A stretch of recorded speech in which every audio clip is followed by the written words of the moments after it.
Bienvenue dans cette nouvelle édition de l'Africa Newsroom sur Africa 24.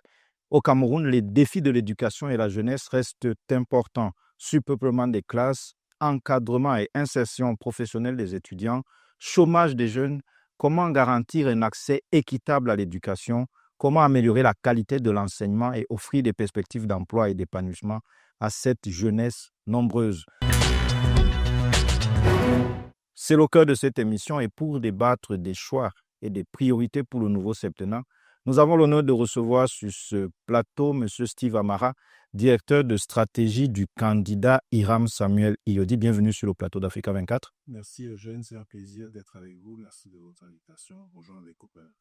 Nous sommes également en présence de M. Martial Bessala qui représente le RDPC, c'est le parti au pouvoir au Cameroun, et dont le président national Paul Biya est candidat à cette élection présidentielle. Bienvenue sur le plateau d'Africa 24. Merci M. Eugène, merci de me recevoir.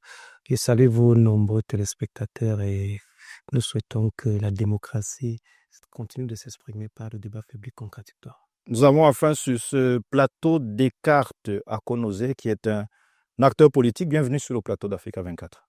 Merci. Salut tous les téléspectateurs à travers le monde. Salut mes co-panélistes. Ce sera certainement une belle émission. Messieurs, avant de rentrer dans le vif du débat, je vous propose de suivre cet élément et nous reprenons le débat juste après.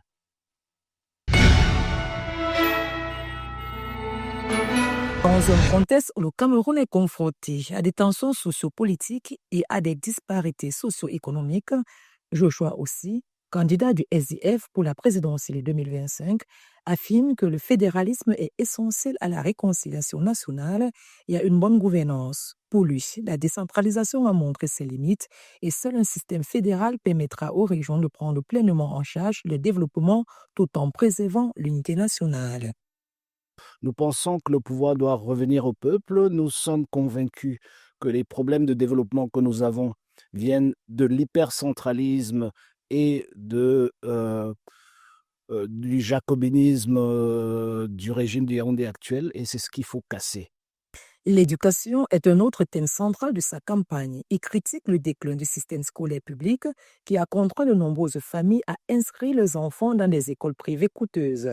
Il souhaite redorer le prestige de l'enseignement public, investir massivement dans la formation professionnelle et technique et redéfinir les priorités nationales en faveur des sciences, des technologies, de l'ingénierie et des mathématiques.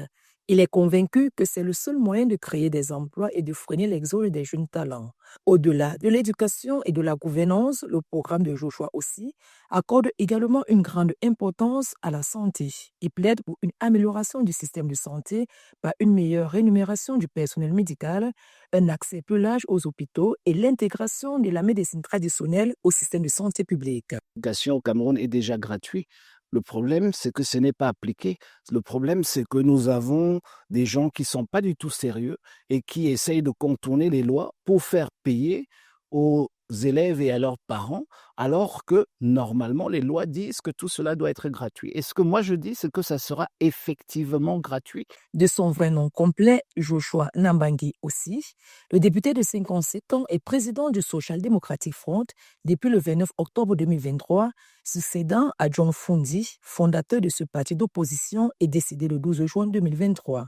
À la présidentielle de 2018, Joshua aussi a obtenu 118 706 voix, soit 3% des votes, occupant la 4e place. Originaire de Kumba, chef-lieu du département de la Mimé dans la région du sud-ouest du Cameroun, Joshua aussi est député à l'Assemblée nationale du Cameroun depuis 2013. Notons que sur les 180 députés que compte l'Assemblée nationale du Cameroun, le SDF totalise 5 députés.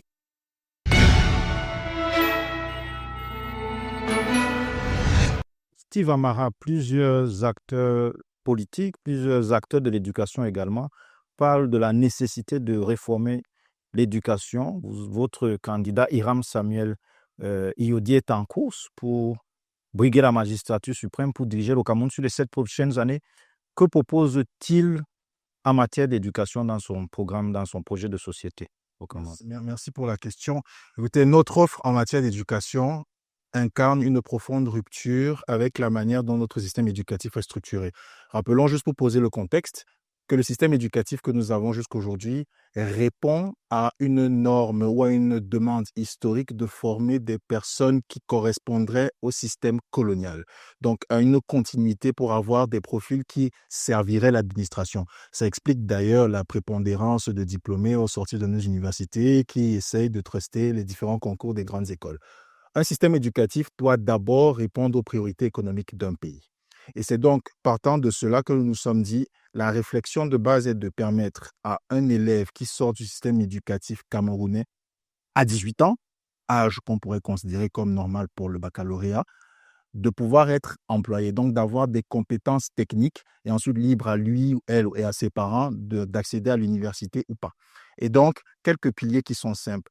Première chose, nous disons que l'éducation doit désormais être autour d'un projet, d'un cycle système unique, bilingue français-anglais à travers le territoire. Première chose.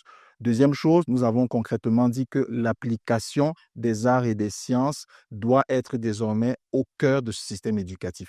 Qu'est-ce que ça signifie de manière concrète? Ça signifie que lorsque nous avons un cours de sciences, disons, l'élève qui va étudier les sciences et par exemple la production d'électricité, comme on le fait en technologie, en quatrième, va peut-être mettre un accent plus fort lorsqu'il sera dans la région du littoral sur l'hydro. Et lorsqu'il étudiera dans le nord, l'application sera plutôt au niveau du solaire. Ça fera en sorte que l'enfant, dans le milieu dans lequel il évolue, saura comment utiliser et tirer profit des ressources qu'il a sur son territoire pour pouvoir effectivement être employé. Et vous y voyez donc naturellement la convergence de ce qu'on appelle le système technique historique et du système classique, dit général. Troisième pilier qui est très important pour nous, c'est de changer le rythme du calendrier scolaire. Nous avons affirmé et assumons cette affirmation que le calendrier scolaire doit désormais partir de janvier à octobre pour avoir des vacances qui seraient dans la période dans le pays où nous avons la pluviométrie la plus basse. Et je vois déjà des voix s'élever. Je rappelle juste que ce ne serait pas une exception. Un tiers de l'Afrique a ce calendrier qui correspond à sa réalité météorologique.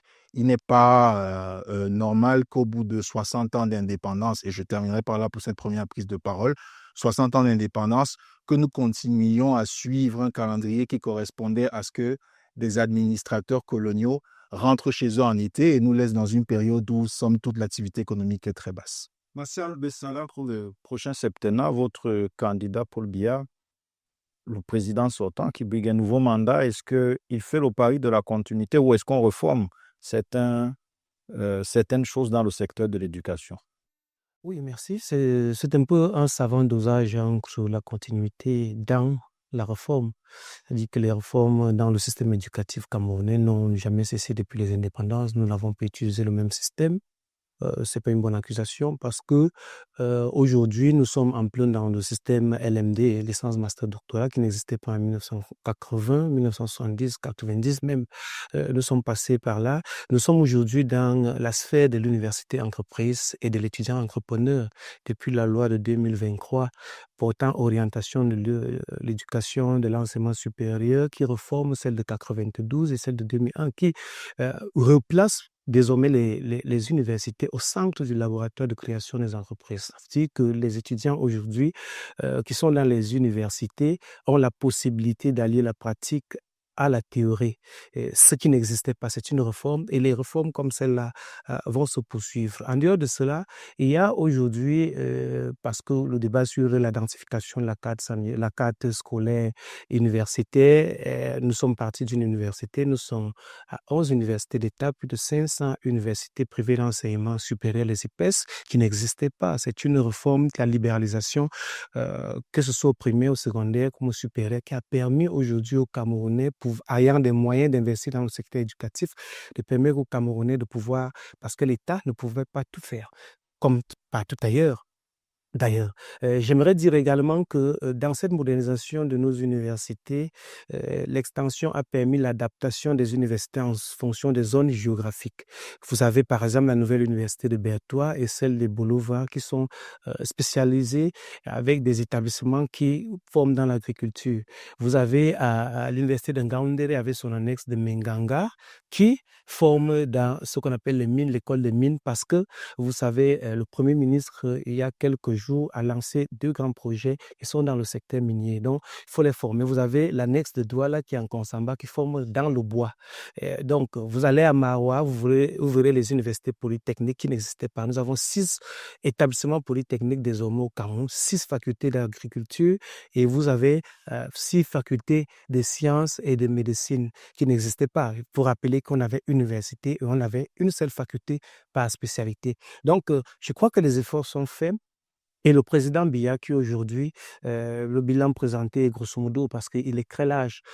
Aujourd'hui, dire que les apprenants camerounais servent à la fonction publique, non. Quand je vous parle de polytechnique, je vous parle des facultés d'agriculture avec pratique, d'exploitation minière, je vous parle du bois. Ce n'est pas pour, on ne cite pas du bois, la fonction publique, c'est pour soit créer de la richesse, soit vous implanter. Et d'ailleurs, qui ne sait pas dans le monde, les Africains nous regardent et le monde nous regarde, que les produits des universités camerounaises et de ces facultés-là font la fierté. Allez, tenez en Allemagne, par exemple, plus de la moitié, les grands médecins là-bas qui font la fierté partout dans le monde sortent généralement de nos facultés de médecine. Donc, pour dire que le président Biya poursuivra donc ces réformes-là, c'est-à-dire continuité, tout en réformant, en adaptant aux réalités locales. Descartes a connu les universités camerounaises accueillent chaque année plus de 500 000 étudiants et chaque année également, il y en a des milliers de diplômés. On parle de plus de 50 000 qui arrivent sur le marché du travail, mais sans perspective. Est-ce que vous avez l'impression que l'éducation et particulièrement l'enseignement supérieur aujourd'hui est orienté vers les besoins du marché du travail camerounais? Non, on ne va pas dire ça comme ça. Vous savez, l'éducation, quand on regarde la politique camerounaise, la politique des dirigeants camerounais, depuis le renouveau, c'est le baptême du projet de société, du projet pour le Cameroun du président Paul Biya. On voit bien que l'éducation est au cœur des préoccupations majeures du renouveau, du primaire au supérieur, passant par le secondaire. Pour le primaire, vous avez vu, l'accès a été facilité avec la multiplication des établissements et la gratuité qui a été facilitée par l'UNESCO. On peut débattre sur l'applicabilité, mais la volonté de faciliter l'accès a été faite. Le secondaire, déjà, la formation aujourd'hui technique commence au secondaire. À partir du secondaire, au Cameroun, on a accès à l'enseignement technique. C'est-à-dire, à partir du certificat d'études primaires, on peut déjà aller en première année et avoir tout un cycle secondaire d'enseignement technique. C'est déjà possible au Cameroun. Et l'enseignement technique, chaque jour, accueille des nouvelles spécialités qui diversifient l'offre de formation et forcément l'offre de l'emploi. Et dans l'enseignement général aussi aujourd'hui, nous avons déjà des filières techniques qui sont insérées. Nous avons les TIC déjà qui sont enseignés à partir de la classe de seconde. Après avoir eu le brevet, on peut faire le TIC. Ça veut dire qu'au niveau du baccalauréat, on peut sortir déjà avec des compétences techniques. Nous sommes dans l'ère du numérique. Là, je veux d'abord planter le décor pour montrer la volonté de rendre professionnelle et de rendre accessible l'éducation à tous les Camerounais. Ça, c'est la volonté. On ne peut pas la retirer ça au niveau. Au niveau du supérieur maintenant, les universités sont de plus en plus spécialisées. Ça, il faut le reconnaître. Au-delà d'ajouter des spécialités aux universités existantes, les universités ont des spécialités. Vous savez, là-bas, on étudie le bois, là-bas, on étudie l'agriculture, là-bas, il y a des sciences, il y a des universités de sciences plus technologiques. Vous voyez, je trouve que ces spécialisations-là favorisent soit à trouver l'emploi, soit à conquérir le monde. Nous avons des CADIPAD, c'est des Camerounais qui les ont fabriqués. Nous avons des Camerounais qui ont des applications numériques qui font la fierté. Nous avons des Camerounais qui font dans l'agriculture et font la fierté, nourrissent nos voisins par leurs produits. Et aussi, autre chose, vous avez vu, la santé de nos universités a intéressé les institutions internationales. Nous avons les universités inter-États au Cameroun, nous avons beaucoup d'universités catholiques et autres qui viennent de l'extérieur parce que la santé de l'université a pu flatter. Ça, c'est bien, mais évidemment, il y a encore des choses à faire. Il y a encore des choses à pas faire. C'est pas dans la volonté, mais dans la pratique, il peut avoir des améliorations et nous en parlerons tout à l'heure. Monsieur Steve Amara, au-delà de votre programme, de votre offre politique en matière d'éducation, que vous disent les jeunes que vous rencontrez au terrain au quotidien, que vous disent-ils de ce qu'ils veulent voir comme changement dans le secteur de l'éducation au Cameroun? C'est très simple, ils veulent travailler. Je reviens du septentrion, là où j'ai fait les 3 régions et j'ai eu avec moi pendant tout le trajet de Maroua à Ngaoundéré, enfin des quelques villages à côté, un jeune qui a un master en banque finance à l'université de Ngaoundéré et qui galère depuis à peu près 1 an même à trouver ne serait-ce qu'un stage. Donc, tout ce qu'il veut, c'est travailler et je pense que c'est une aspiration légitime que de se former et de vouloir enfin gagner sa vie et pouvoir se construire. Et donc, je reconnais très bien là ce que M. Bessara a partagé tout à l'heure, les grands slogans très spécieux et j'ai même envie de dire les discours melliflues qui veulent nous enfermer dans des moyens plutôt que de nous faire parler du résultat. C'est très bien de construire des universités, c'est très bien de construire des écoles. Encore faudrait-il que les élèves y aillent, que les cours s'y déroulent effectivement et qu'au sortir de ce système, il y ait une employabilité, à défaut d'être garantie, au moins accompagnée ou présupposée. Je doute fort que ce soit le cas, sinon nous n'aurions pas un taux de chômage et de sous-emploi de 70%. Et donc, la clé, je le redis, c'est de toujours partir de la destination. Et là, je vais évoquer une conversation, plutôt une conférence à laquelle j'ai eu le bonheur d'assister en présence même du chef de l'État. C'était le sommet, je ne sais pas si on l'appelle sommet ou conférence, Investir au Cameroun de mémoire en 2016 ou 2017. De nombreux investisseurs étrangers étaient venus dans notre pays. À Yaoundé, c'était New Hilton. Et parmi les intervenants, il y avait donc Tony Elumelou, le président Biya, qui a bien entendu présidé la cérémonie, le commissaire Barroso, je pense qu'il était à la tête de l'Union européenne où il venait d'en sortir, et l'ancien premier ministre de Corée du Sud. Et l'ancien premier ministre de Corée du Sud a été formel et factuel. Il a dit, pour un pays qui veut aspirer au développement, comme le Cameroun, même pas qui veut aspirer, qui aspire et qui veut l'atteindre, la priorité est d'avoir un système scolaire qui soit orienté fortement vers des compétences techniques. Non pas que des élèves qui sortiraient avec des compétences dites littéraires ne seraient pas à considérer dans le système. C'est simplement de s'assurer que dès la base, le contenu pédagogique et tout l'accompagnement, tant des élèves que des parents et des enseignants, soit designé de manière à ce qu'au sortir du secondaire, qui est en général un premier filtre, les enfants aient au moins la capacité de travailler, de faire quelque chose. Donc, ce n'est pas tant de dire que nous ayons des universités qui seraient professionnalisantes. Ce n'est pas tant de dire que nous ayons un secteur ou une école secondaire technique qui fonctionnerait. Oui, elles existent. La question est, combien d'enfants qui rentrent dans le système scolaire camerounais peuvent aujourd'hui, à la sortie, prétendent à avoir un emploi ou même avoir l'accompagnement qui les aiderait à avoir des opportunités, que ce serait employé ou entrepreneur. Et les chiffres sont criards. Comme je le redis, nous n'aurions pas 70% de chômage de sous-emploi si le système était si professionnel que ça.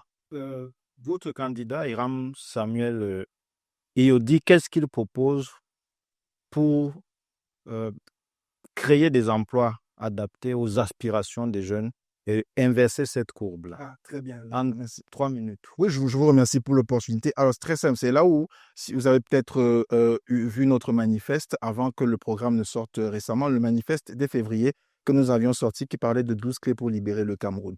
La clé 4 concernait l'éducation et nous en avions une autre de mémoire, la 9, qui parlait de l'industrialisation. La façon dont nous voyons le pays est très simple. C'est de dire chacune de nos régions, d'un point de vue agroécologique, regorge de ressources qui lui permettent d'amorcer un tissu industriel fort par rapport à ses spécificités. Je parlais du nord qui pourrait avoir le solaire, qui pourrait également être un bassin céréalier. Je peux parler du sud qui, dans la forêt, regorge de ressources. Je parlais de la côte littorale où on pourrait explorer la pisciculture et l'aquaculture.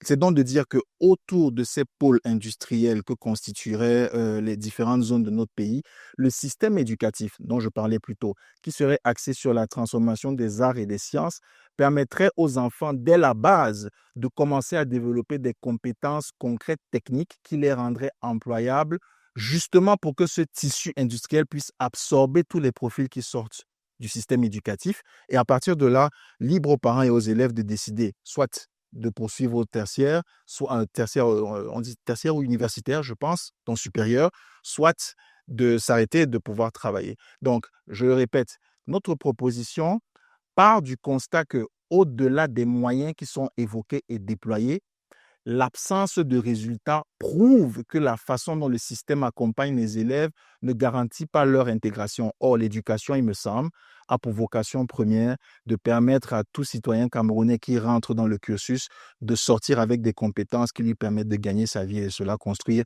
dans notre pays idéalement pour participer à l'effort de développement. Steve Amara, nous vous remercions. Nous allons poursuivre cet échange dans un instant. Nous marquons une courte pause et on revient sur ce plateau de l'Africa Newsroom pour la deuxième et dernière partie de cette édition spéciale consacrée aux défis de l'éducation et de la jeunesse.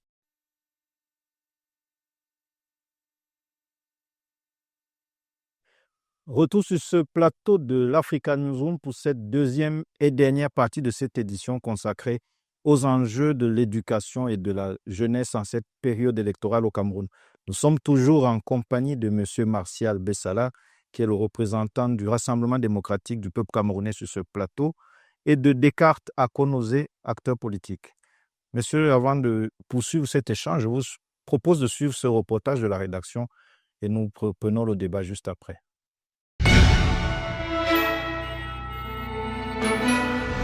Au Cameroun, l'éducation de base est une priorité nationale avec près de 5 millions d'élèves inscrits en 2019. Face à la croissance démographique, le gouvernement a lancé en 2021 le plan d'accélération de la construction des infrastructures scolaires visant à construire plus de 8000 salles de classe d'ici 2026, principalement en zone rurale. Le système éducatif que nous avons mené jusque-là correspondait aux besoins du temps que nous avons vécu, que nous continuons à vivre jusqu'à maintenant. Tous les pays du monde ont décidé de changer leur système éducatif pour qu'il soit plus adapté à ce que nous faisons aujourd'hui. Pour garantir une éducation de qualité d'ici 2030, le Cameroun a également lancé un vaste plan de numérisation de l'éducation et un recrutement massif d'enseignants depuis 2021 pour combler les pénuries. Parallèlement, l'approche par compétences introduite en 2016 est progressivement mise en place pour former des élèves actifs et autonomes, capables de résoudre des problèmes réels en mobilisant leur savoir et compétences. On va continuer à recruter enseignants. Pour 2023, on va recruter 3000 autres. Et globalement, il faut refaire des infrastructures. Il y a beaucoup de réflexions d'écoles. Il y a également la construction de nouvelles écoles. Cependant, malgré un financement de 36 milliards de francs CFA pour soutenir ces réformes, plusieurs défis demeurent. Infrastructures encore précaires, disparités territoriales et financement insuffisant, avec seulement 3,2% du PIB alloué à l'éducation. Ces obstacles doivent être surmontés pour garantir le succès de la réforme éducative.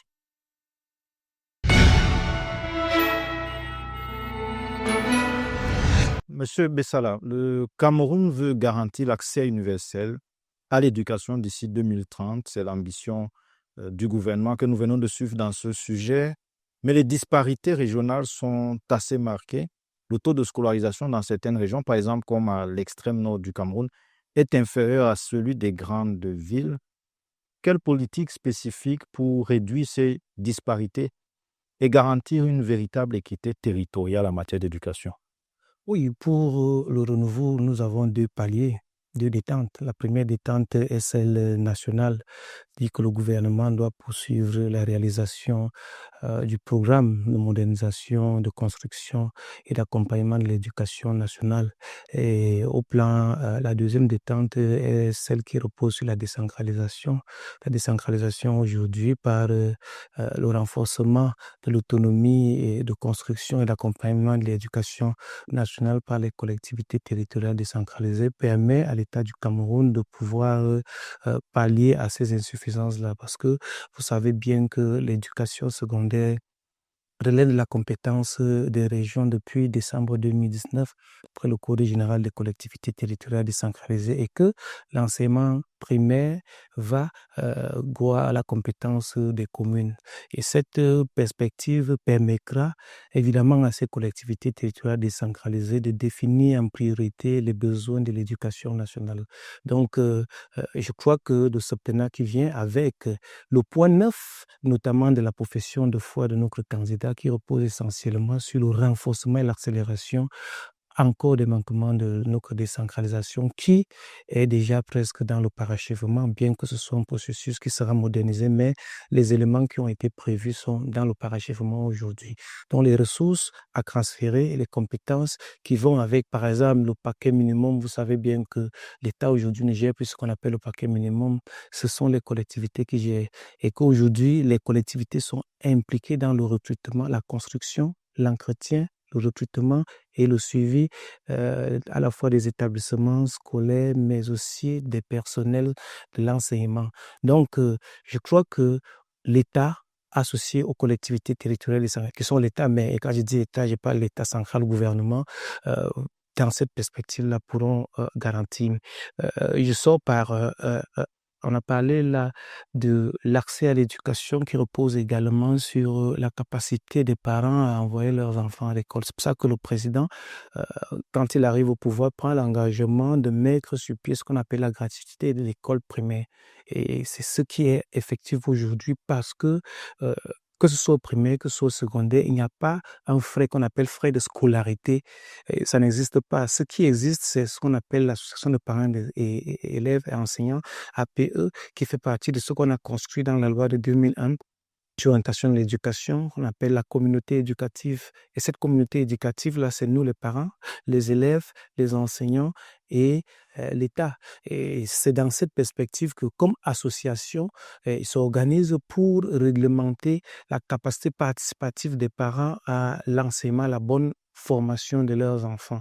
Donc, je crois que c'est cet ensemble de mesures-là qui sont mises sur pied. Et le président, dans sa profession de foi, tient à ce qu'on accélère la capacité et l'autonomie de CTD à contribuer à l'amélioration de l'éducation au niveau local. Descartes a connu l'école publique primaire est gratuite ici au Cameroun, en principe. Mais pourquoi beaucoup de parents d'élèves préfèrent aujourd'hui envoyer leurs enfants dans les instituts privés et se plaindre après du coût de formation? Pourquoi des parents d'élèves s'éloignent de plus en plus du public, puisqu'on voit émerger dans de nombreux quartiers ici beaucoup d'instituts privés? Quel est le facteur qui peut expliquer cela selon vous? Oui, tout part de la volonté déjà, l'idée qu'il y avait de démocratiser l'éducation, c'est-à-dire libéraliser le secteur, permettre au privé d'ouvrir des écoles. Ça a été fait pourquoi? C'est parce que l'État savait très bien que, particulièrement dans les zones urbaines, il y a plus l'offre était inférieure à la demande. Il y a plus d'enfants qui veulent aller à l'école que d'écoles publiques. Donc les écoles ne pouvaient pas contenir tous les enfants qui veulent aller à l'école. Les écoles publiques ne pouvaient pas contenir tous les enfants.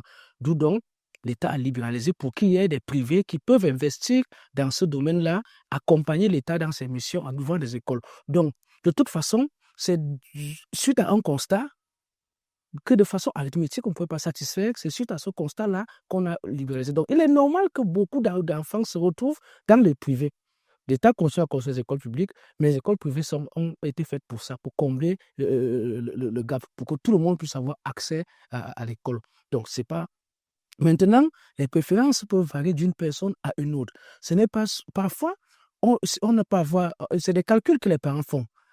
J'ai une école privée qui est en face de ma maison, ou alors qui est à 20 mètres seulement de ma maison, alors que l'école publique est peut-être, il faut que l'enfant emprunte un taxi. Alors le parent fait des choix en fonction de ces petits calculs-là.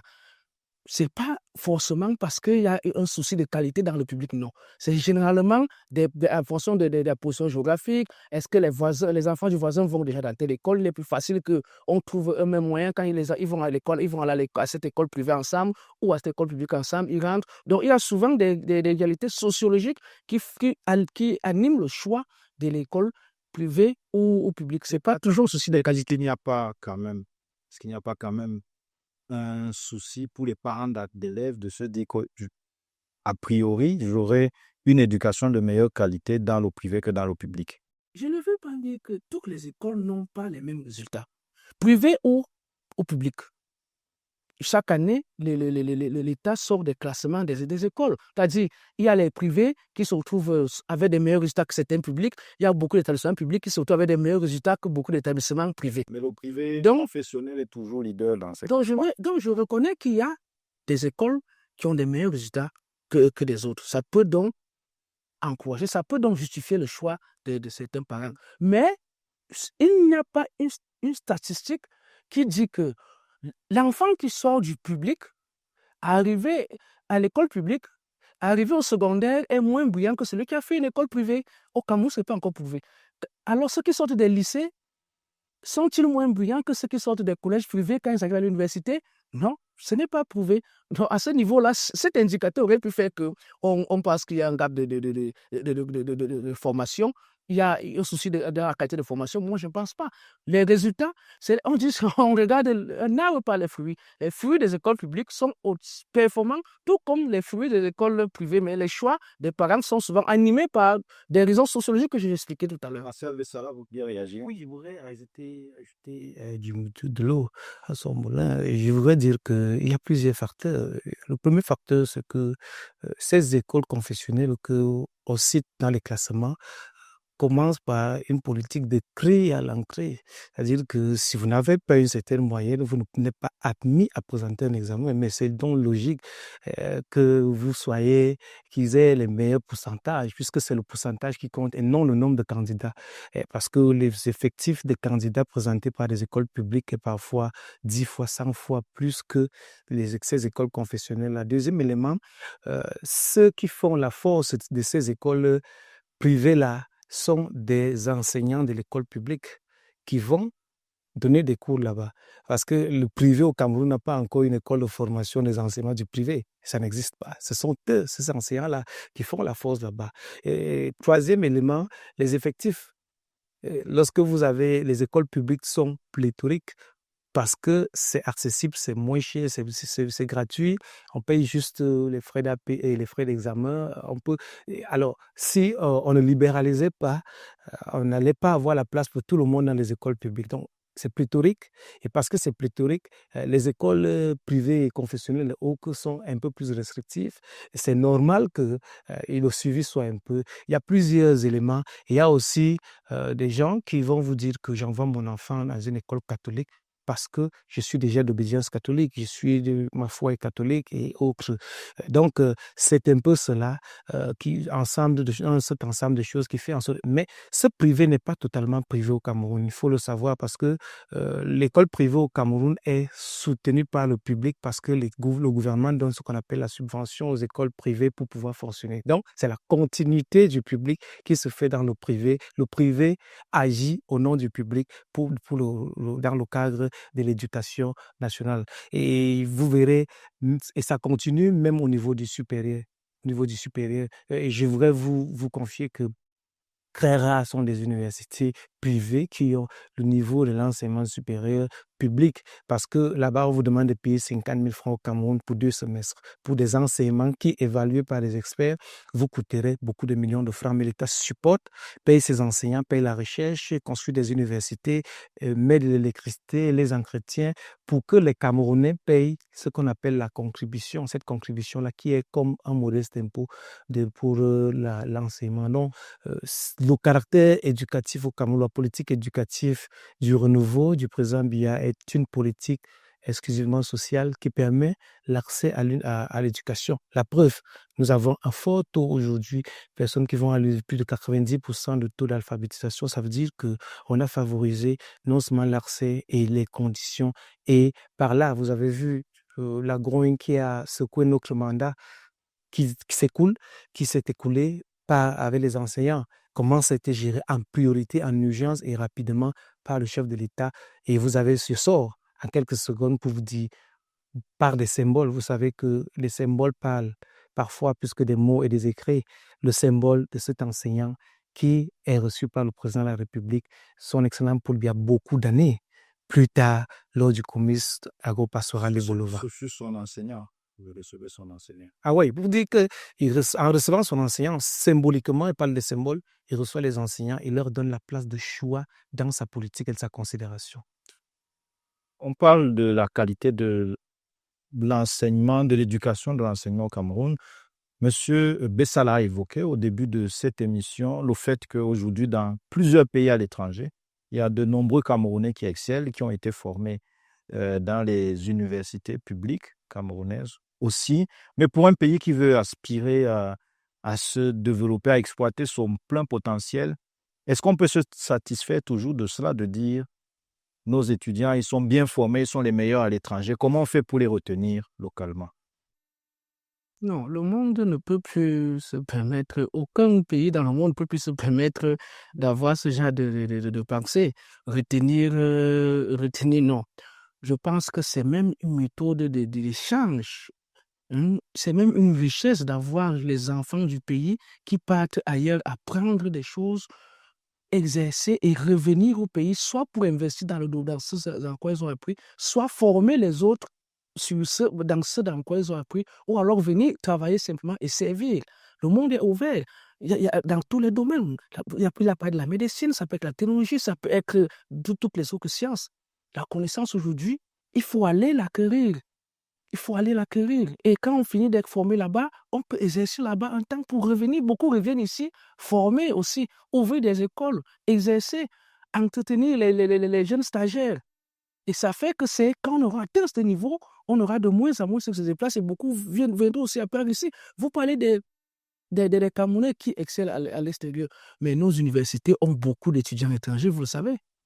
Nos universités, nos écoles ici ont beaucoup d'étudiants étrangers. Toute la sous-région et au-delà viennent aussi apprendre ici.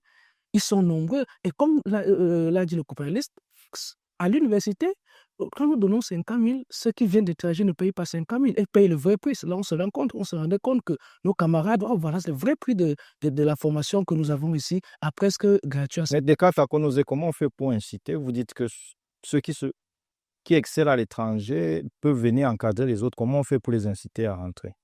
Le président de la République, quand on écoute ses discours, le dit tout le temps. Il a dit, vous êtes allé à la conquête du monde, vous pouvez revenir. Mais à revenir, c'est un choix. Il y a deux éléments. Tout ce que l'État fait, c'est créer un environnement qui permet à ce que ceux qui sont partis reviennent investir ou alors former les autres. Maintenant, l'État ne donne pas un temps en disant, dès que vous avez déjà fait 5 ans, vous êtes obligé de revenir. Vous avez déjà fait 10 ans, vous êtes obligé de revenir. Non, c'est la liberté et les capacités. Les gens n'ont pas les gens n'ont pas le même temps d'apprentissage, n'ont pas les mêmes projets de vie. Mais est-ce que c'est possible? Est-ce que l'environnement au Cameroun est fait pour que ceux qui veulent revenir pour former les autres et investir? Oui, parce qu'on a beaucoup d'exemples, beaucoup de cas. On a le co-panéliste tout à l'heure qui nous a dit, le représentant du candidat Eudi nous a dit qu'il est parti très tôt et aujourd'hui, il est revenu. Vous voyez comment il est revenu? Il a un épanouissement professionnel et politique. Ça veut dire que l'environnement du Cameroun a permis qu'il aille se faire former et qu'il revienne aujourd'hui transmettre aux autres ses idées et son savoir. Marcel Bessala, est-ce que la fuite des talents n'est pas quand même un problème? Monsieur Descartes, Akonosé semble relativiser, mais est-ce que ce n'est pas un problème? Oui, moi, j'aurais une position nuancée sur la question. La première position serait de dire que je suis tenté de partager son avis de l'acteur politique sur le plateau en disant quoi? En disant que aujourd'hui, vous connaissez un pays comme Cuba. Cuba s'est spécialisé dans la formation des médecins à une certaine période. Ces médecins-là, Cuba les a exportés dans le monde. Voici la Chine aujourd'hui qui s'est spécialisée dans le domaine économique. Ce domaine économique permet d'exporter aujourd'hui et de conquérir le monde. Et je voudrais vous dire donc au XXIe siècle, notre temps présent, nous sommes tous jeunes sur ce plateau, la connaissance, la formation est une ressource désormais. Ce n'est plus simplement une histoire où on vous forme et vous l'acquérez, c'est pour vous. Non, la connaissance est une ressource, l'information est devenue une ressource, ce sont les nouvelles ressources. Et cette formation-là qui est une ressource, la connaissance, est une ressource qui peut servir à l'État et qui peut servir l'État à l'interne comme à l'extérieur. Ça veut dire que le Cameroun aujourd'hui se positionne en Afrique même, comme un pôle de formation. C'est pour ça que nous avons sur notre territoire 6 universités inter-États, c'est-à-dire 6 universités internationales, si vous comptez. Et ces universités-là, les Camerounais y sont. Les étrangers y sont.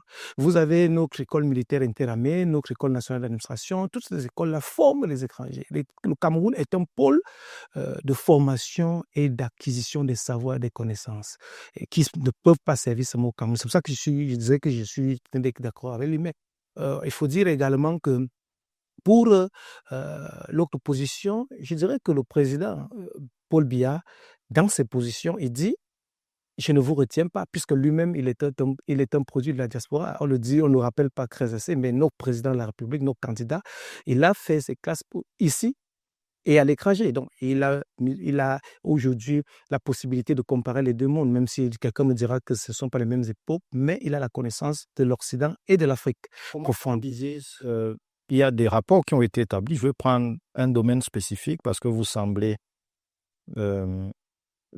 justifier effectivement le choix de certains de rester à l'extérieur. Des rapports qui indiquent, c'est notamment des données de l'Ordre national des médecins du Cameroun, qu'il y a plus de 4000 médecins camerounais aujourd'hui à l'extérieur, à l'étranger. Tandis qu'ici, dans de nombreuses localités, on manque même de la présence des médecins généralistes. Est-ce que ce n'est pas des choses qui sont regrettables tout de même? Non, pas regrettables. Ce sont des choses que les réformes doivent être mises en place. Et le gouvernement, je crois, et le président de la République n'ont jamais arrêté de travailler sur le dossier. D'ailleurs, dans toutes ces rencontres avec la diaspora, la dernière, vous vous souvenez bien où il a reçu toute cette masse intellectuelle-là des entrepreneurs, des Camerounais à l'étranger, il leur a dit, il a recueilli leurs propositions pour un retour. Il est favorable. Si vous prenez, nous parlons de jeunesse aujourd'hui et d'éducation, le ministère camerounais de la jeunesse a mis sur pied un projet qu'on appelle le Youth Connect. Youth Connect veut dire quoi? Une connexion entre la jeunesse à l'extérieur et la jeunesse à l'intérieur du pays pour une connexion, un partage d'expérience et certainement le financement des projets, des mécanismes de retour. C'est ça que je dis que le gouvernement, l'État du Cameroun, dans la politique du renouveau, n'est pas défavorable au retour, puisque les qui vont développer le Cameroun, ce sont ces cerveaux-là, ce sont ces ressources. Maintenant, vous n'allez pas empêcher aux gens d'aller compléter ou ajouter le savoir qu'ils ont ici, d'aller l'ajouter avec la confrontation du savoir de l'autre côté du monde pour pouvoir construire le Cameroun. Maintenant, il y a donc la possibilité de mise sur pied. Je crois que le président l'a encore précisé dans la profession de foi. Premièrement, d'un côté, le président dit favoriser la vie des Camerounais partout dans le monde, que ce soit à l'intérieur et à l'extérieur, et leur protection. Et secondo, leur permettre poursuivre la mise en place des institutions et des mécanismes, qu'ils soient politiques et administratifs, et même techniques pour pouvoir, et diplomatiques, pour pouvoir ramener l'intelligentsia et les ressources camerounaises qui sont à l'extérieur, première ressource des ressources humaines. Et je crois que ce mandat, le président va mettre sur pied. Il y avait une idée, une proposition qui était sortie de cette concertation avec la diaspora, de la mise sur pied d'un département ministériel en charge de la diaspora. Mais je crois qu'au ministère des Relations extérieures du Cameroun, il existe des départements Europe, Asie, Amérique, Occident, Afrique et autres qui sont là, qui recueillent dans ces propositions-là, qui vont donc être implémentées au cours du mandat qu'ils envoient. Donc le mandat qui vient est un mandat pour la diaspora camerounaise, notamment de la jeunesse. Descartes a connosé les jeunes de moins de 35 ans au Cameroun, représentent 65% de la population, et le taux de chômage et de sous-emploi de cette catégorie de la population représente 60-70%, on l'a évoqué sur ce plateau. Quelles mesures peuvent être mises en œuvre pour créer plus d'opportunités pour cette jeunesse-là, pour le nouveau septennat qui vient? Oui, le problème des emplois se résout à deux niveaux. Les emplois concrets et le type de formation. C'est pour ça que vous voyez, aujourd'hui, on a seulement parlé de formation classique, primaire, secondaire, supérieure. Mais à côté de ça, il y a un côté ce que l'État travaille. Il y a les centres de formation au métier qui sont partout. Si vous arrivez en Inde, vous allez voir le grand centre qu'il y a. Il est aussi grand, il n'a pas grand-chose à envier aux universités en termes de construire, en termes de bâtiments, en termes de capacité d'accueillir un nombre des apprenants qui beaucoup n'ont pas un certain niveau d'instruction, mais ont accès à la formation au métier direct, c'est-à-dire maçonnerie, couture, hôtellerie, tous les domaines, même dans l'art. C'est des solutions comme ça qu'il faut multiplier. C'est-à-dire, il faut penser à ce côté-là, parce que quand on compte le taux de chômage, on ne compte pas le taux de chômage des jeunes instruits. Non, on compte le taux de chômage de tous les jeunes, c'est-à-dire instruits ou pas. Et je crois que l'État a bien fait de penser à ce côté-là. C'est une solution, parce qu'il faut dire, le taux de chômage ne peut pas être réduit ni par le gouvernement à lui seul, parce que le gouvernement ne peut pas employer tout le monde, il serait incapable de les payer, il n'aurait même pas assez de place pour ça, et encore moins seulement par les entreprises, les grandes entreprises créées. Non, c'est impossible. Il faut favoriser et accentuer l'auto-emploi, la création d'emplois. Un jeune formé qui crée une menuiserie va prendre 2 apprenants. Il va prendre 2 apprentis, il va prendre des collaborateurs, quand ça va grandir, il va prendre quelqu'un pour garder, il va apprendre l'autre pour faire le ménage, et c'est comme ça que ça crée les emplois. C'est pour ça qu'il faut accentuer les formations professionnelles qui et favoriser l'auto-emploi. L'auto-emploi ne concerne pas seulement, si vous permettez, 30 secondes, l'auto-emploi ne concerne pas seulement ceux qui ont appris les métiers, comme je vous dis. Tout le monde, un ingénieur peut créer de l'emploi. Un médecin peut créer une entreprise s'il n'est pas recruté. Un historien peut créer un cabinet. C'est compris. Un juriste peut créer un cabinet et créer des emplois. C'est compris, monsieur Descartes Akonosé. Massal Bessala, 30 secondes pour clôturer cette émission.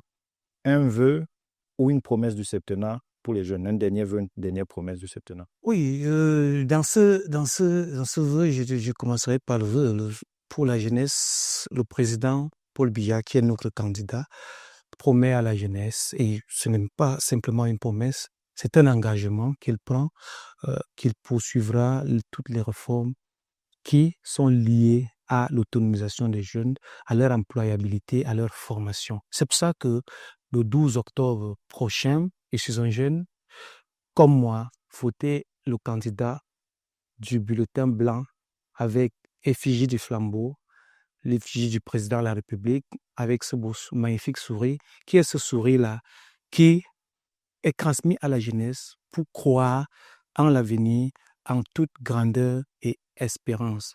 Donc, jeunesse camerounaise, faites comme moi le 12 octobre, mettez le bulletin blanc. Vous aurez l'occasion de les convaincre également sur le terrain.